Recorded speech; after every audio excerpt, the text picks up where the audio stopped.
आमचे खासदार फुटले नाही, स्वतःला बाजारात विकायला उभे राहिले, राऊतांचा संतापजनक दावा. पक्षातील अलीकडील राजकीय घडामोडींवर प्रतिक्रिया देताना शिवसेना उद्धव बाळासाहेब ठाकरे गटाचे खासदार संजय राऊत यांनी बंडखोर खासदारांवर जोरदार टीका केली आहे.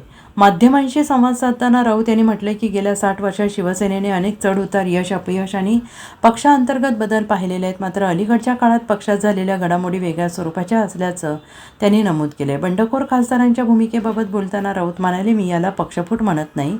एखादा व्यक्ती विचारधारेसाठी, तत्वांसाठी किंवा वैचारिक भूमिकेसाठी पक्ष सोडतो तेव्हा त्याला फूट म्हणता येईल. मात्र स्वतःला राजकीय बाजारात उभं करून दुसऱ्यांनी विकत घेणं ही वेगळी बाब आहे. त्यांनी दावा केला आहे की काही खासदारांनी स्वतःची राजकीय भूमिका बदलण्याचा निर्णय घेतलेला असून त्यामागे वैचारिक कारणांपेक्षा इतर घटक अधिक महत्त्वाचे असल्याचे दिसून येते. दरम्यान शिवसेनेतील काही खासदारांच्या स्वतंत्र भूमिकेमुळे राज्यातील राजकीय वातावरण तापलेले असून या घडामोडींवर विविध नेत्यांकडून प्रतिक्रिया उमटत आहेत. शिवसेनेच्या वर्धापन दिनाच्या दिवशीच राऊत यांच्या या वक्तव्यामुळे राजकीय चर्चांना आणखीनच वेग आलेला आहे.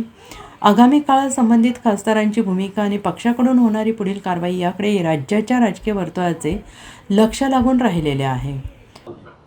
2022 आणि आता मी त्याला 2026 फुटली असं म्हणत नाही. माणूस फुटतो कधी? एक वैचारिक वारसा घेऊन फुटतो, एखाद्या विचारासाठी फुटतो किंवा बाहेर पडतो. जर तू स्वतःला विकण्यासाठी बाजारात उभं केलं आहे लिलावात आणि तुला कोणी विकत घेतलं त्या लिलावात, तर त्याला फुटणं म्हणत नाही विचारासाठी, त्याला विकणं म्हणतात. तसे आमचे 6 लोक 2 दिवसापूर्वी बाजारात उभे राहिले राजकीय गोलपिठ्यात आणि त्यांनी स्वतःची बोली लावली आणि ती बोली जी आहे त्यांनी दिलेल्या बोलीवर त्यांना विकत घेतलं गेलं. फुटले काय मोठा महान विचार घेऊन ते फुटले? काय विचार काय आहे? एकाला तरी विचारा त्यांना शिवसेनेचा काय विचार माहिती आहे. आता मला गंमत वाटते, काल ते जळगावच्या मावशीबाई जामनेरच्या सांगत होत्या काय तेवढे काँग्रेसच्या मांडीवर शिवसेना बसल्यामुळे हे 6 लोक सोडून गेले. अरे मावशे, हां ते तमाशातले मावशे असते ना, हां अशा मावश्या सगळ्या भाजपमधल्या. महाविकास आघाडीमध्ये काँग्रेस पक्ष आहे आणि त्या काँग्रेस पक्षाच्या मदतीनं हे 6 लोक निवडून आले ना काही ठिकाणी.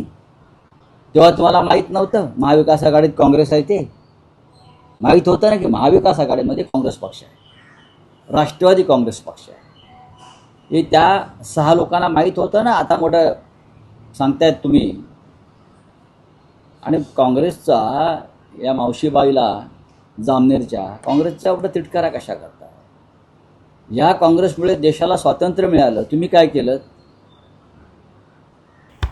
Bureau report, SBN Marathi, Mumbai.